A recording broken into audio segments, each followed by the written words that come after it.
चालबाजी में दुनिया का नंबर 1 देश चीन है। यही वजह है कि चीन पर किसी देश को यकीन नहीं है। चीन कह रहा है कि अमेरिका के ऊपर उड़ रहा गुब्बारा मौसम की जानकारी जुटाने के लिए निकला था, लेकिन अमेरिका को लग रहा है कि यह परमाणु हमले को लेकर चल रहे प्रयोग का हिस्सा है। अमेरिका में जिस रूट पर चाइनीज गुब्बारा उड़ा वो भी शक पैदा करने वाला है।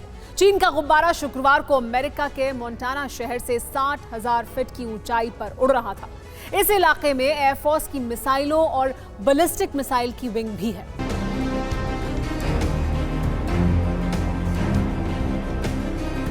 न इंजन की जोरदार आवाज, न फाइटर जेट जैसी मजबूत बॉडी। बेहद खामोशी से हवा में उड़ने वाला हॉट एयर बैलून देखने में खतरनाक तो नहीं लगता, लेकिन इससे बड़े बड़े हमले को अंजाम दिया जा सकता है। जरा अंदाजा लगाइए, अगर अमेरिका में पहुंचने वाले गुब्बारे में परमाणु हथियार होता तो क्या होता। जिस गुब्बारे को अमेरिका ने फाइटर जेट से गिरा दिया, अगर उसी गुब्बारे से अमेरिका के किसी बड़े इलाके पर एटम बम गिरा दिया होता तो कितनी तबाही होती। यही वजह है कि अमेरिका इस बैलून से जुड़ी हर जानकारी हासिल कर रहा है। हवा से गिरने के बाद जो भी सुराग मिले हैं उनकी स्टडी की जा रही है। अमेरिका को शक है कि हॉट एयर बैलून चीन के परमाणु मिशन का हिस्सा हो सकता है। डिफेंस एक्सपर्ट के मुताबिक बैलून से परमाणु हथियार ले जाया जा सकता है। अमेरिका में चीन ने बैलून को टेस्ट के लिए भेजा था। चीन ने अमेरिका को बैलून भेजकर चेतावनी दी है। एक्सपर्ट्स के मुताबिक चीन ने अमेरिका के डिफेंस को चेक करने के लिए बैलून भेजा होगा। चीन ने यह साबित करने की कोशिश की है कि सुपर पावर के आसमान में ऐसी चीज पहुंच सकती है जिसके आगे रडार और एयर डिफेंस नाकाम होंगे। हॉट एयर बैलून अपने साथ कई 100 किलोग्राम का परमाणु बम लेकर उड़ सकता है और ऊंचाई की वजह से इसे पकड़ा नहीं जा सकता है। चीन ने इस बार एटम बम या हथियार तो नहीं भेजा था, लेकिन बैलून से प्रहार की प्रैक्टिस जरूर कामयाब हुई, क्योंकि बैलून बेहद संवेदनशील जगहों तक पहुंचने में कामयाब रहा। मोंटाना में एयरफोर्स की मिसाइलों और बैलिस्टिक मिसाइल की विंग है। मोंटाना में गुब्बारा 60,000 फीट की ऊंचाई पर उड़ रहा था। गुब्बारा व्योमिंग न्यूक्लियर मिसाइल साइट के ऊपर से भी गुजरा। इसके बाद गुब्बारा north Dakota nuclear missile site के ऊपर से भी गुजरा।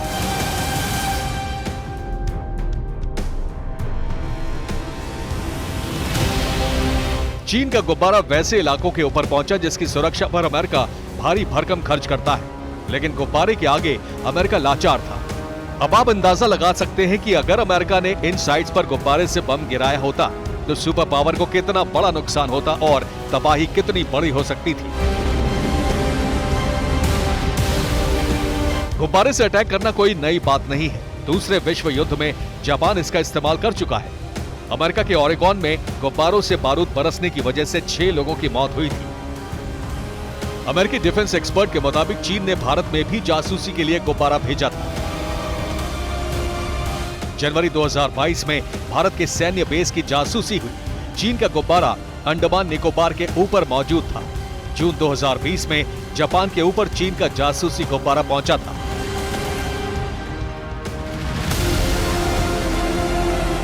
अमेरिका के भी जिन इलाकों में गुब्बारा पहुंचा वो बेहद सुरक्षा वाले इलाके थे, इसलिए पेंटागन को यकीन है कि चीन ने जासूसी की है। मौजूदा वक्त में सभी बड़े देशों के पास आधुनिक रडार हैं, एयर डिफेंस सिस्टम है।